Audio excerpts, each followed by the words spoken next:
want you to meet Diana. Diana, you're here because your best friend, Richard, hasn't seen you in 6 years. That's true. And there's his picture, right there. You told us Richard was always a little on the wild side. At first, he was a bit shy and not very popular in school, but later on, he got real wild. He did his hair in different colors, and he just, he was different. Was he different inside or just outside? I think outside. People didn't understand him inside. He was a lot different on the outside. But you two really got along, right? Oh, yes. Oh, yes. Tell me about that. Well, I was very, very overweight when I was in school, and I was teased a lot, and he was always someone I turned to, and he was very different because he was very feminine for a male, and he turned to me, and we were able to communicate in that way. And you did a lot of crazy things together, like what? I wrecked his car once. Well, that's not so nice. No, but we went to amusement parks and stuff together, and just all different kinds of things we've done. Now, you said he was always kind of feminine. Was he gay? Not that I knew of then. I had a suspicion, but he never admitted it to me until about 4 months ago. 4 months ago? He called me on the phone and told me he was gay. All right. Now, you haven't seen him in years. Why? Well, I live in Florida, and he lives in Michigan. Makes sense. So. It's a long walk, right? Yes, definitely. Okay. Are you ready to see him? Yes, I am. All right. Richard, come on out.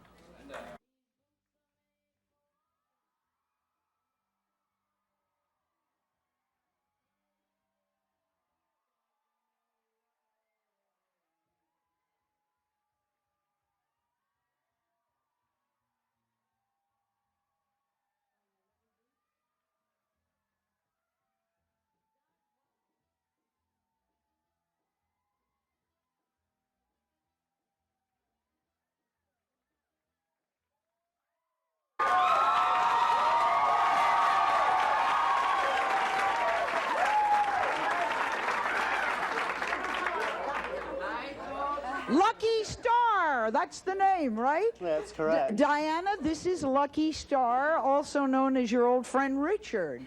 What do you think of Richard now? That's why you haven't been together. He looks better than I do. What a nice thing to say. That's very sweet. He's actually my cousin. Really? Yeah. We were basically raised since we were babies together. Well, I think that makes it even nicer. Now, Richard has something to tell you. Tell her why you're dressed this way. I've been performing at a local club for about 4 months now. Good, I bet you do good. Yeah, I can make some, Dean was one of the cool guys in high school. It's kind of insulting, I think, to make him say this, but what were you like back then? Kind of wild, always in trouble, you know. If there was something going on, I was the one that was there. He got the biggest party animal award. He was on the football team. And he got all the women. Yep, the football hunk that drove the ladies crazy. You're not even embarrassed by that, Dean. You are cool, my goodness. Dean says he was an equal opportunist. He would date either blondes or brunettes. Now, Dean knows that he's sitting beside a picture of the person who wanted to see him again today. How many years has this been since high school? 10 years. 10 years. You ought to be very flattered that somebody wanted to see you. What do you remember about this girl, if anything? Do you remember who she is? Yeah, actually I do. I think I had her in a history class. Right?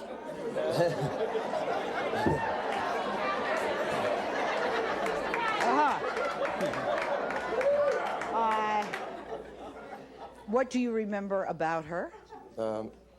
When I did show up to school and saw her, I think she was just kind of a plain person. Someone, you know, you really wouldn't pay much attention to. Yes. She says that that you remember her as being weird and hippie, a wallflower, somebody always dressed in black. And you told us you don't date girls like Kelly. Why not? The opportunity never came up. Okay, too plain, a little too nerdy. Yeah, just... A little too plain and nerdy. I was busy. You were busy. Well, let's take a look at your high school friend now.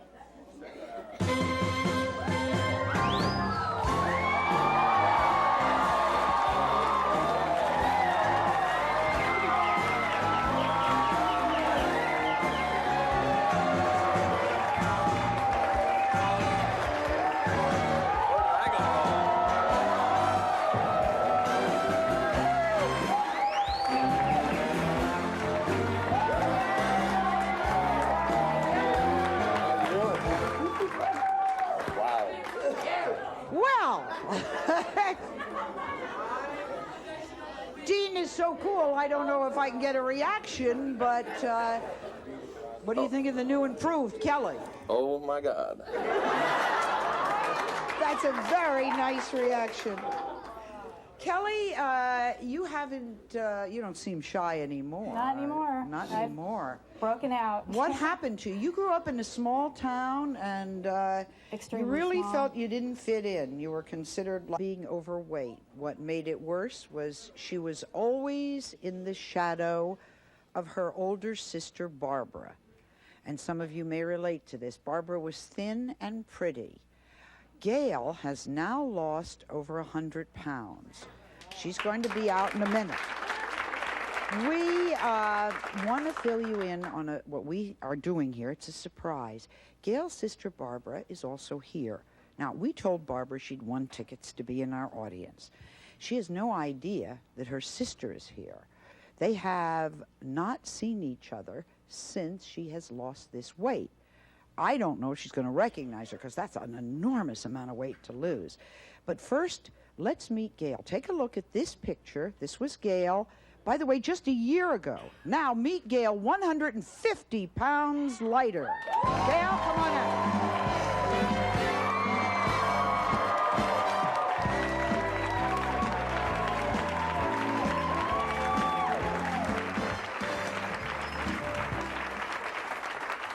Now, you know how people sometimes use the phrase, you're half your size? You were 300 pounds. She is now 150. It's true. You're half your size. Yes, I Tell am. me about the struggle with weight. Well, I have been overweight all my life, fat baby on. Matter of fact, when I was a child, they wanted me to be the Campbell Soup kid, the little short, curly-haired kid.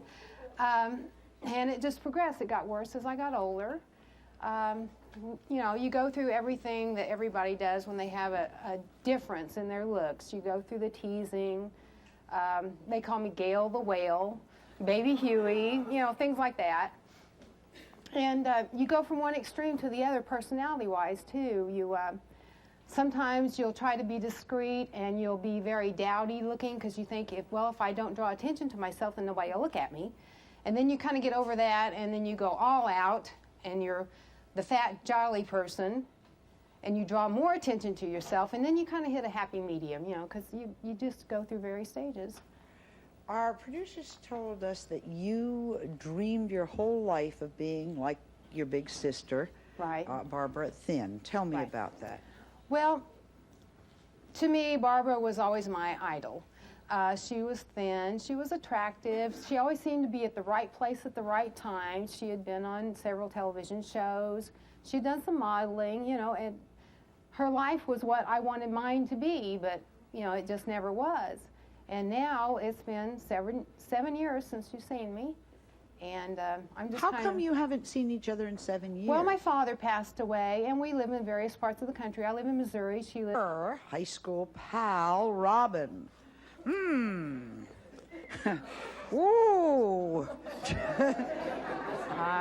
Look closely at that picture. Jenny, you told us 20 years since high school. That's right. Back in school, you and Robin were known as the odd couple. Tell me about that. Well, Robin and I were sort of joined at the hip. People thought it was really strange that we should be together because I was just a real sweet and very innocent-looking person, and she was just really out there and odd-looking, and we didn't fit into the regular norm. Most folks in high school didn't like us. We didn't fit into the cliques or anything, so we created one of our own, so to speak. Well, that's kind of nice because it gave you the comfort of having somebody else who was also slightly on the out. And you two have a very special bond. Can you tell me about it? Robin and I, we would get creative together. She would always bring out things in me that where I'd be more shy and reserved with people. She would get me to be more outgoing and more, how can I say it? You just kind of, you know, be able to come out and be able to be myself. You're not having trouble today, I must say, in front of a whole audience. Now, you two lost track of each other. Why? After we graduated high school, she was a year ahead of me. About the second year I was out of high school, we were both kind of, well, I was living with the man I actually married, and she was going on meeting other people, and we just never connected. Have you thought of her often? Well, recently, yes, because my oldest daughter is now 16, and sometimes the relationship she has with her friends, I see similarities, and so I will bring this back. Yeah, I remember. It was like that when I was in high school. 20 years since you've seen Robin, and she says that she has gone from the nerd that you remember to a knockout. Robin, come on out.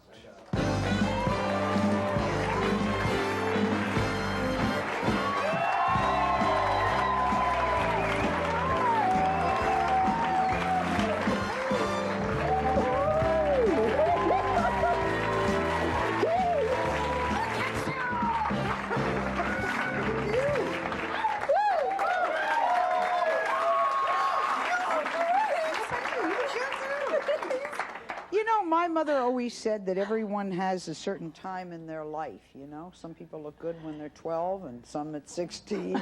And former friend, Jack, asked us to bring Eric here today so they could see each other for the first time in months. Why haven't you spoken to Jack in the last few months? Well, he moved away from, you know, we used to kick it every day. You say you used to be in the punk scene with Jack, and you got into all kinds of... we were into that so much. Okay. What kind of trouble did you two used to get into? We got in all kinds of trouble. We get arrested every weekend, you know. It's kind of nice. Can I ask what you were arrested for? What? What were you arrested for? Like breaking windows, tagging up cars, slamming 40s, you know. Right. And this was a lot of fun, right? Yeah, it was the best time of my life. It was the best time of your life. How's your life going now? Well, without Jack, it sucks. Really? You like him that much? Now, you two, this is Jack's picture in case you're wondering. Why aren't you friends with him now? Was there a big fight? Oh, he started seeing this girl that didn't like me, and she was talking trash about me, and like trying to take Jack away from me, and she was. But let me tell you, Jack cares so much that he asked us to bring you here. Yeah. This is a good thing. This man has not ignored you. All right, we are going to see your old punk rock friend, Jack. Jack, come on out.